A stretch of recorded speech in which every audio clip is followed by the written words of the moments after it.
নমস্কার বন্ধুরা, আজ আমি বানিয়ে দেখাবো জিভে জল আসার মতো টক ঝাল মিষ্টি কুলের আচার। দারুণ স্বাদের রেসিপি। পাকা পাকা কুলগুলো জলে ধুয়ে মেখে রোদে দিয়েছিলাম। আচার বানানোর জন্য মশলা নিয়েছি এখানে জিরে, ধনে, মৌরি আর শুকনো লঙ্কা আর কিছু পাঁচফোড়ন। মশলাগুলো এখন ভেজে তুলে নেব।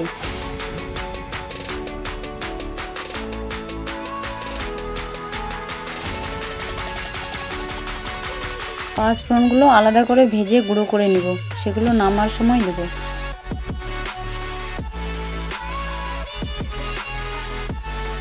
মশলাগুলো সব মিক্সিতে পেস্ট করে নিব।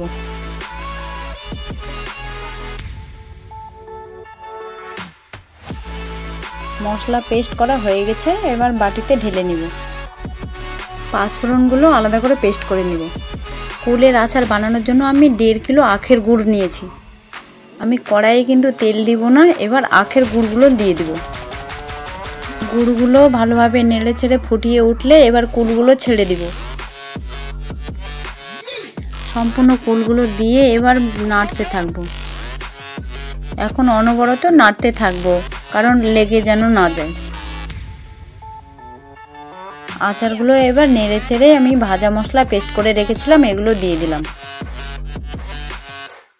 মশলাগুলো আচারের সঙ্গে ভালোভাবে মিশিয়ে নিব। বেশ কিছুক্ষণ নাড়াচাড়া করে ফুটিয়ে নামিয়ে নিব। জিভে জল আসার মতো টক ঝাল মিষ্টি আচার আমার রেডি।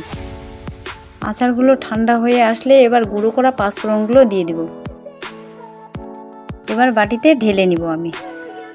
এইভাবে কুলের আচার বানালে দীর্ঘদিন ধরে রেখে খেতে পারবেন।